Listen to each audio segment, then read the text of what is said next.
오늘 말씀의 제목은 심판하시는 하나님에 대한 말씀입니다. 어, 하나님이 심판하신다 이렇게 말을 들으면 아무리 그 심판이 악에게 임한다 한다 할지라도 왠지 기분이 썩 그렇게 좋은 그러한 표현은 아닌 것 같지만 그래도 그 하나님의 심판 속에 담긴 어떤 하나님의 섭리를 발견하면서 이제 오늘도 말씀을 통해 우리에게 큰 은혜가 있기를 바랍니다. 아멘. 이 다니엘서의 주제에 대해서 다시 한번 우리 기억하기 원하는데요. 이 다니엘이라는 이름의 뜻이 있다 그랬죠. 단 그리고 엘, 이 두 단어가 합쳐서 이루어진 이름인데 엘은 여러분 다 잘 아시죠? 엘은 하나님이에요. 그렇죠? 엘. 그런데 이 단이라는 단어의 뜻은 원래 우리 단지파 이렇게 12지파 거기서 시작됐는데 심판이라는 뜻입니다. 그리고 이 단과 엘의 그 중간에 그 단어가 들어가서 이 이라는 단어가 나의라는 그 소유격의 단어예요. 그러니까 단, 이, 엘 해가지고 이렇게 세 단어가 붙여서 다니엘이라는 이름이 됐는데, 그러니까 해석을 하자면 이런 겁니다. 나의 심판자이신 하나님. 이게 이제 다니엘의 뜻이에요. 자, 그런데 이 다니엘서를 여러 번 쭉 우리가 함께 지금까지 보았는데 이렇게 쭉 읽어보면 크게 두 가지 주제가 이렇게 함께 가고 있습니다. 극단적인 주제예요. 하나는 하나님의 구원에 대한 주제가 계속 선포되고 있고, 또 하나는 하나님의 심판에 대한 주제가 계속 선포되고 있어요. 예를 들어 하나님의 구원은 이 절대적인 구원이다. 이것을 예를 들어서 우리가 그 다니엘의 세 친구를 통해 보았죠. 풀무불에 들어갔는데도 하나님이 거기서 구원해내시는 거예요. 또 다니엘도 사자굴에 들어갔는데도 거기서 하나님이 천사를 보냈는데 그 사람의 형상의 천사가 바로 예수 그리스도. 그분이 함께 하심으로 하나님이 사자굴에서도 구원해 내신다. 이게 주제거든요. 반면에 또 정반대로 하나님이 심판을 하시는데 이 바벨론의 느부갓네살 왕이 교만했더니 그가 정말 미치광이처럼 광야에서 들짐승처럼 사는 그런 사람으로 이렇게 패망하고요. 또 지금 오늘 벨사살도 그렇게 망령된 짓을 하더니 결국은 망하고 나라까지 망하는 이러한 일이 벌어진다. 그러니까 이 하나님의 심판, 이걸 누가 하신다고? 하나님이 하신다는 거예요. 그러니까 하나님은 구원이시고 또 정반대로 하나님은 심판자시다는 이 두 주제를 말하고 있는데, 자, 그런데 여러분 참 흥미로운 사실을 한 가지 발견할 수 있습니다. 이게 뭐냐면 이 구원과 심판은 정반대의 그러한 의미라고 우리가 볼 수 있는데, 구원 안에 심판이 있고요, 심판 안에 구원이 있다는 거예요. 이게 하나님의 섭리더라고요. 그러니까 이게 정반대의 두 가지 현상으로 나타나지만 이게 항상 함께 가고 있어요. 함께 가고 있어요. 자, 그래서 이 지난 말씀을 우리 간단히 한번 요약해 보자면, 벨사살이 갑자기 술 파티를 벌리지 않습니까? 그래서 그 술 파티를 벌리면서 귀족들을 다 모아가지고 술잔치를 벌리다가 느닷없이 그 예루살렘 성전에서 가져왔던 그 도구들을 가지고 술을 마시자는 이 엉뚱한 생각을 하는데, 사실 그게 하나님 앞에서는 정말 돌이킬 수 없는 망령된 짓이었어요. 하나님이 더 이상은 참지 못하시고 그 순간에 갑자기 그 왕궁 안에 큰 벽이, 그 벽이 한 3층 높이의 거대한 벽이라 그랬잖아요. 그 어마어마한 벽에 갑자기 손가락이 나타나더니 이 손가락이 막 글씨를 쓰는데, 그 모습을 보고 벨사살이 완전히 공포에 질려서 도대체 이게 무슨 현상인가. 근데 그 나라에는 아무도 그 말을 해석할 자가 없었고 결국 다니엘이 불려와서, 근데 다니엘이 그때까지는 이 벨사살 왕에게 부름을 받지 못하고 있었어요. 그러니까 느부갓네살 왕 밑에서는 총독의 역할을 하고 있었는데 이 벨사살 왕이 섰을 때는 그는 그냥 어디서 뭘 했는지 모릅니다. 근데 그 신하들이 다니엘을 부르면 그가 해석할 수 있겠다 해서 다니엘이 이제 등장을 하고 그가 해석을 하는 내용이 바로 오늘 말씀입니다. 그래서 25절을 보면 다니엘이 이렇게 해석을 합니다. 기록된 글자는 이것이니 곧 메네 데겔 우바르시니라. 그 글을 해석하건대 메네는 하나님이 이미 왕의 나라의 시대를 세워서 그것을 끝나게 하셨다 함이고, 데겔은 왕을 저울에 달아보니 부족함이 보였다 함이고, 베레스는 왕의 나라가 나뉘어서 메대와 바사 사람에게 준바되었다 함입니다. 자, 지금 다니엘은 그 손가락이 벽에 썼던 그 글씨를 이제 해석을 했는데 이게 지금 하나님의 메시지입니다. 근데 그 내용을 그냥 쉽게 한마디로 표현하면 이제 나라가 망한다는 내용입니다. 그 뜻이잖아요. 이제 망합니다. 그리고 누가 이걸 하시냐면 바로 하나님께서 그렇게 하시겠답니다. 이 심판의 메시지예요. 하나님이 이미 왕의 나라의 시대를 끝나게 하실 것이다. 자, 여기서 우리는 다시 한번 분명하게 이 사실을 우리들 마음에 새겨 넣어야 합니다. 하나님은 나라를 일으키시기도 하고 망하게도 하시고, 어떤 사람을 일으키시기도 하고 망하게도 하시고, 이 모든 흥망성쇠가 바로 우리 하나님께 달려있는 줄 믿습니다. 아멘. 그래서 이 날이 바로 바벨론이 망하게 된 날이에요. 자, 이제 이 벽에 쓰여진 하나님의 심판 메시지인데 이걸 조금 더 한번 자세히 보겠습니다. 메네 데겔 우바르신. 이 말은요 아람어입니다. 좀 잘 외워지지도 않고요.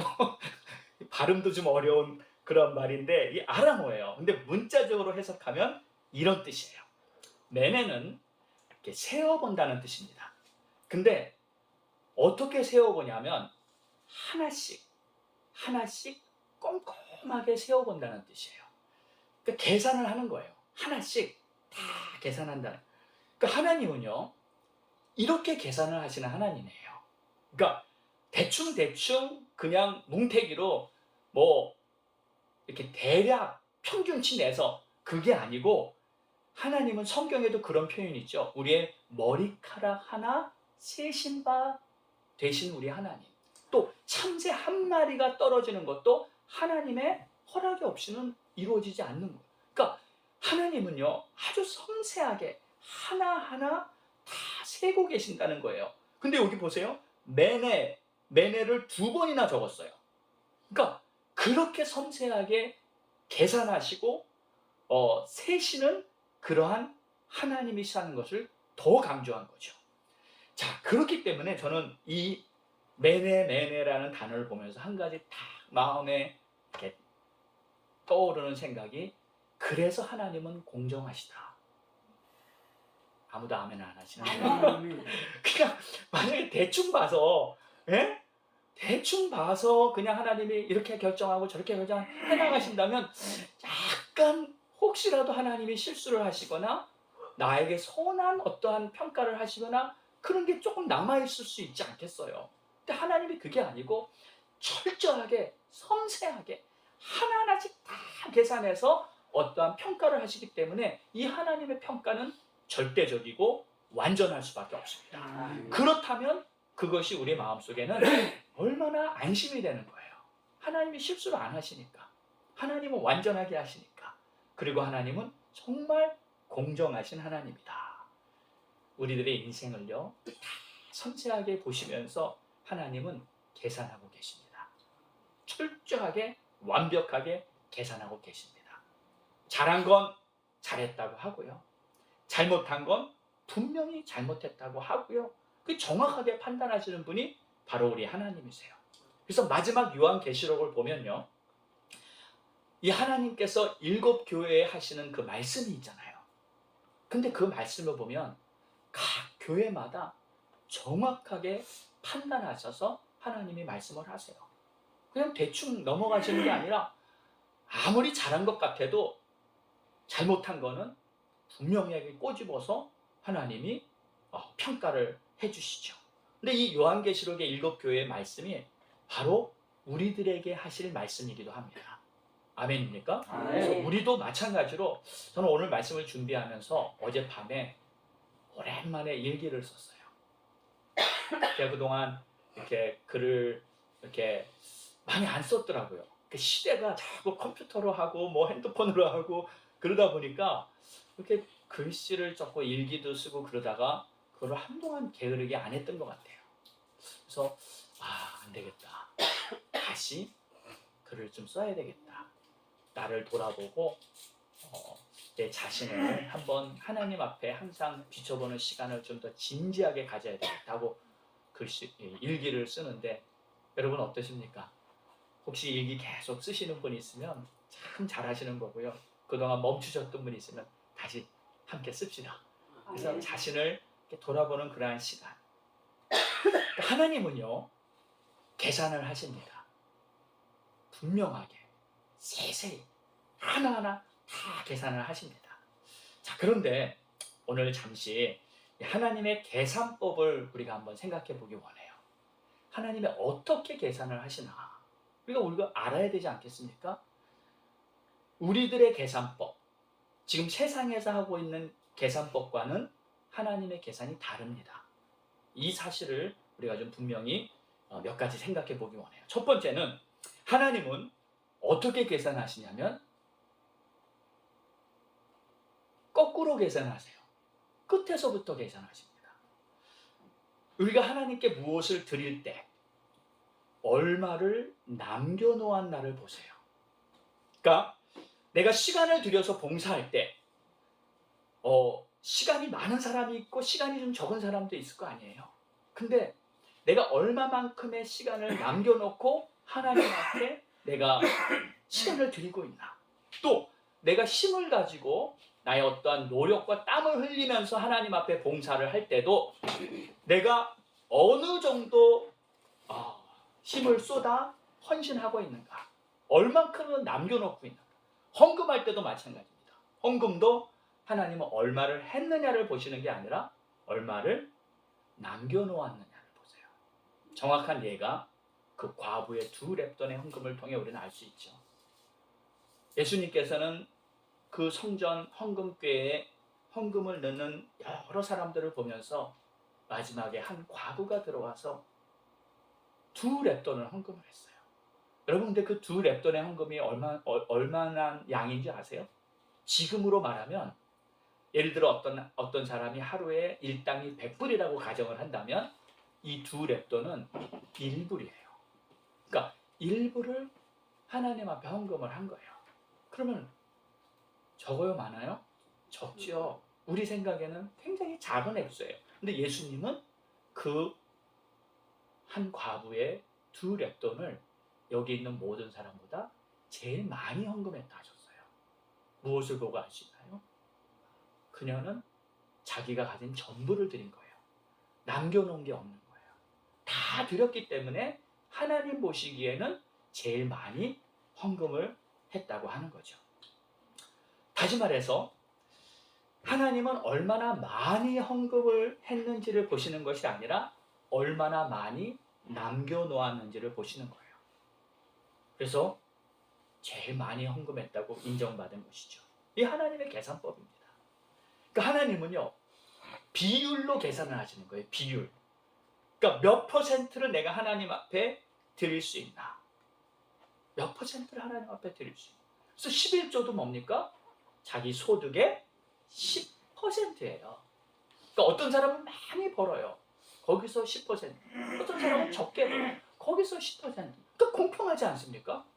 그러니까 모두에게 이렇게 공평하게 하나님께서는 대해 주시는 거예요. 그리고 이 11조를 드릴 때 믿음으로 하나님 앞에 드리는 자에게는 한 가지 약속한 게 있는데 너의 필요를 풍족하게 차고 넘치도록 채워주시겠다. 이건 약속입니다.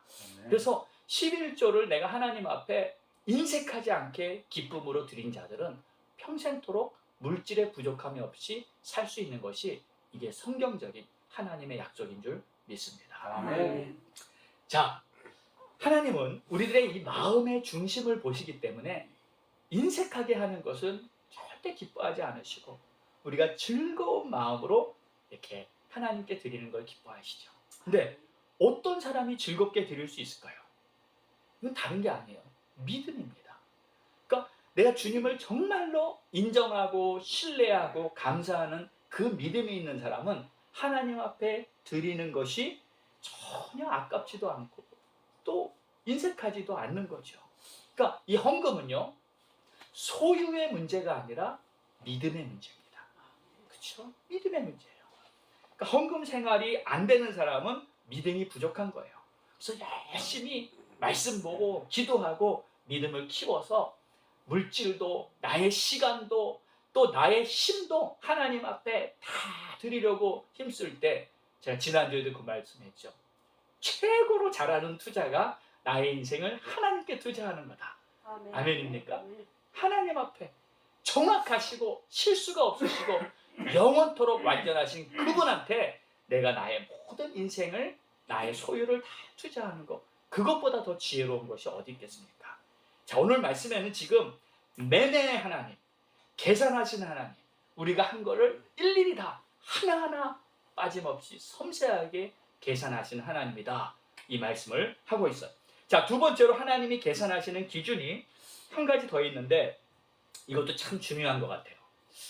내가 얼마나 최선을 다했나, 그걸 보세요. 내가 얼마나 최선을 다했나. 되게 우리가 갖고 있는 기준은 이런 것 같아요. 얼마나 잘했나. 그렇지 않아요? 예를 들어 아이들이 공부를 하고 학교를 다니고 뭐 어떤 경기에 나가고 운동선수가 뭘 하고, 사람들의 기준은 잘했으면 인정해줘요. 1등 했으면 잘했다. 그래, 잘했어. 이겼으면 잘했다. 그거 다 잘했다예요. 근데 하나님의 기준은 좀 다른 것 같아요. 얼마나 잘했느냐보다 오히려 좀 못했어도, 오히려 좀 어수룩해도, 좀 실수를 했어도 최선을 다했나? 너가 정말 최선을 다했니? 그럼 하나님 앞에서는 만점 아니겠어요? 왜 그럴까요? 보세요. 예를 들어 어떤 사람이 있어요. 이 사람은 재능이 많아요. 태어날 때부터 못하는 게 없어요. 다 잘해요. 거기다 머리까지 좋아요. 집안까지 좋아요. 어떤 사람은 집안도 그렇고요. 또 머리도 별로 안 좋아요. 그냥 보통이에요. 그리고 재능도 별로 없어요. 그렇다면 이 두 사람이 살아가면서 나타나는 결과, 만약에 똑같은 노력을 했을 때 당연히 이 모든 것을 갖춘 사람이 훨씬 더 잘하지 않겠어요? 근데 하나님은 그러한 상황이, 원래 타고난 배경과 주어진 환경이 다르기 때문에, 그래서 그 달란트의 비유가 그런 거잖아요. 얼마나 많이 남겼나 보다도 얼마나 최선을 다했나, 얼마나 주인의 말에 순종하고 믿고 심었나, 그걸 보시고 판단을 하시잖아요. 그러니까 우리도 마찬가지예요. 하나님께서 우리에게 허락해 주신 모든 환경 속에서 나는 과연 최선을 다했나, 그게 우리 하나님 앞에서 우리가 계산하실 때 우리가 받을 평가일 거예요. 자, 여러분은 최선을 다해 지금 믿음으로 살고 계십니까?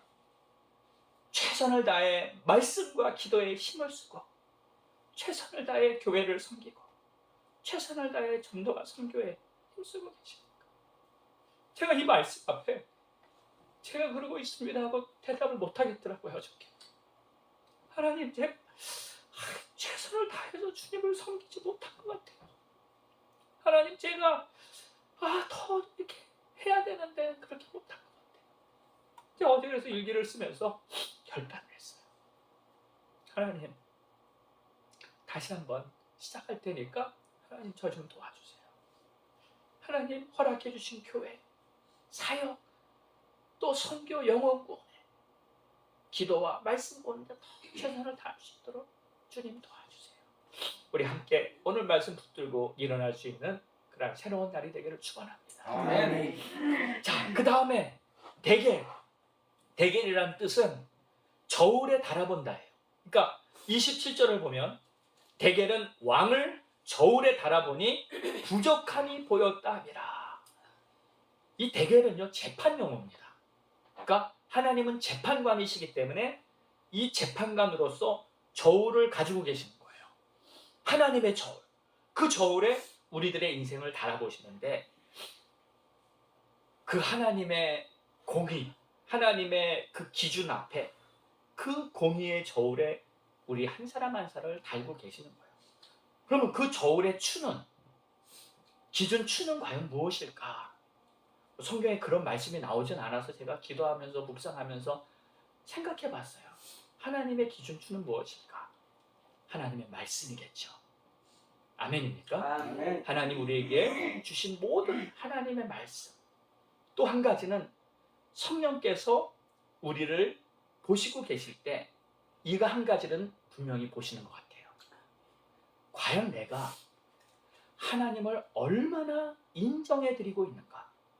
내 삶 속에 나는 하나님을 얼마나 비중 있게 인정해드리고 있는가? 그게 하나님의 저울 줄 거예요. 범사에 그를 인정하라 했는데 나는 얼만큼 하나님을 내 삶 속에서 인정해드리고 있는가? 벨사사를 하나님은 저울추에 달았습니다. 달아보니까 하나님을 무시해도 분수가 있지. 하나님의 그 성전 에서 쓰는 그 금그릇 은그릇 도구를 가지다가 자기 술 파티 하는데 뭐 마시자 하면서 추태를 부리면서 그걸 가지고 술을 마셨어요. 이건 하나님을 무시하고 하나님 앞에 망령된 짓을 하고 하나님의 그 거룩한 도구를 자기 장난삼아 쓴 거 아니에요. 이게 얼마나 큰 죄악입니까? 그러니까 벨사사를 하나님께서 그 기준 그 하나님의 추에 딱 다니까 비상벨이 울린 거예요. 빨간불이 울린 거예요. 삐 하고 이거는 도저히 이거는 안 된다. 더 이상 용납할 수 없는 최악의 죄악이다. 그럴 때 하나님이 그 즉시로 심판하시잖아요. 그래서 그날 밤에 벨사사는 죽은 거예요. 그러니까 하나님이 심판하실 때 보니까 어떤 경우는 그냥 즉시 심판하세요. 아나니아와 삽비라도 그랬잖아요. 그냥 즉시 그 자리에서 끝나는 거예요. 그러니까 하나님이 심판하실 때는 정말 무서워요. 두렵고 떨리는 마음. 하나님이 등을 한번 돌려버리시면 모든 것이 그냥 끝나는 거예요. 하나님은 당신의 저울에 우리의 인생을 달아서 보고 계신다는 것을 지금 성경은 말하고 있습니다. 자, 그러면 이제 세 번째로 우바르신. 여기서 우바르신이라는 말은 우는 그리고라는 접속사예요. and. 그리고 그러니까 매매 되게 다 세어보고 계산해보고 그리고 저울에 달아봤다. 그랬더니 그리고 하나님께서 이렇게 결정을 내렸는데 여기서 바르신이라 그랬는데 28절에는 이렇게 해석을 했죠. 다니엘이 베레스는 왕의 나라가 나뉘어서 메대 사람에게 준바되니라. 그러니까 베레스라 하는데 이게 바르신하고 베레스 같은 단어입니다. 그러니까 베레스는 바르신의 단수예요. 네. 그러니까 나라가 조각조각 나눠진다는 뜻이에요. 그러니까 조각조각 나눠지면 뭐가 되는 거죠? 파괴된다는 뜻이에요. 파멸된다. 이 나라는 이제 파멸됩니다. 그래서 바벨론은 메대 다리오 왕에게 이제 침략당해서 그 나라가 완전히 파멸되죠. 당시 최고의 강대국. 어떤 적이 와도 이 바벨론 성만큼은 침략할 수 없다고 아주 그 유프라테스 강 사이사이에 벽을 쌓아놔가지고 침공이 불가능하다고 판단되었던 그 바벨론이 결국은 이제 70년 만에 멸망하게 된 거예요. 근데 뭐 때문에 멸망했다고요? 이것은 메대 다리오 왕의 침략을 통해서 멸망했지만 실제적으로 바벨론을 멸망시킨 심판은 하나님의 심판이었다. 이게 성경이 분명히 말하고 있어요. 자, 그런데 이제 바벨론 이야기는 바벨론 이야기고 이제 중요한 건 이 메시지가 우리에게 주는 하나님의 뜻이 있지 않겠습니까? 근데 이 조각이 다 돼서 나눠준다는데 저는 기도하는데 다른 것보다 갑자기 우리 주님의 마지막 성만찬이 생각이 나더라고요. 예수님이 잡히시기 전날 밤 제자들을 다 모아놓고 뭘 하셨어요? 그 떡을 다 조각조각 쪼개서 나눠주셨어요. 그리고 이렇게 말씀하셨잖아요. 이것은 너희를 위하여 주는 내 몸이라. 그러고 보니까 우리 예수님이 바르신을 하신 거예요. 그렇죠? 우리 예수님이 당신의 몸을 조각조각 내서 파멸의 길로 가신 거예요. 왜요? 왜 예수님이 이렇게 하실 수밖에 없었나요? 우리들의 삶을 하나님의 저울에 달아보니까 다 빨간불이 들어오는 거예요. 우리들의 삶을 하나님의 저울에 달아보니까 다른 길이 없는 거예요. 예수님이 우리의 죄를 대신해서 바르신 예수님이 파멸의 길로 가야지만 우리를 구원할 수 있는 그 길밖에 없는 거예요. 그래서 예수님이 당신께서 직접 이것은 너희를 위한 내 몸이다 하시고 그걸 다 조각조각 내서 제자들에게 나누어 주신 겁니다. 우리의 삶을 돌아보세요. 내가 잘났다고 스스로 주인 돼서 살았던 삶, 또 육신의 욕심 따라서 그냥 하고 싶은 대로 살았던 삶, 또 남들을 정죄하고 판단하고 막 미워하면서 내 입에서 온갖 나쁜 말들을 다 뱉어냈던 나의 삶. 이 벨사사의 죄악이 바로 우리들의 옛 모습 아니냐고요. 그래서 우리가 사실 바르신 돼야 되는 겁니다. 우리가 파멸돼야 되는데 예수님께서는 이 땅에 오셔서 우리를 대신해서 우리 주님이 십자가에서 당신의 몸을 다 드리고 파멸된 줄로 있습니다. 그래서 이 하나님의 구원 안에는 이 바르심이 담겨 있는 거예요. 하나님의 구원 안에는 조각조각 파멸되어 십자가의 그 바르심이 예수 그리스도를 통해 우리들에게 나타난 겁니다. 자, 사랑하는 성도님들, 우리는 오늘 무엇을 결단해야 할까요?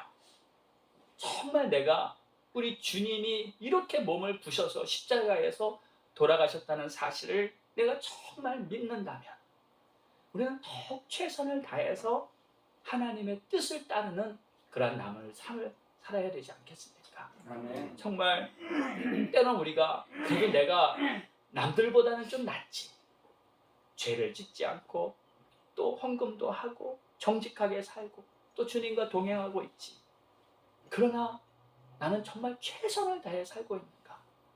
나는 정말 주님을 사랑하고 있는가? 나는 정말 주님의 몸된 교회를 정말 최선을 다해 섬기고 있는가? 또 최선을 다해 기도하고 말씀대로 살려고 몸부림치고 있는가? 이러한 질문 앞에서 오늘 우리는 하나님 앞에 다시 한번 우리의 마음을 새롭게 하고 정말 주님 앞에 섰을 때 후회 없을 만큼, 정말 후회 없을 만큼 주님, 내가 할 수 있는 최선을 다 하고 여기까지 왔습니다. 이렇게 모두 말할 수 있는 우리 모두가 될 수 있길 바랍니다. 아멘. 기도하겠습니다. 우리 다 같이 일어나셔서 오늘 말씀 붙들고 기도하기 원합니다.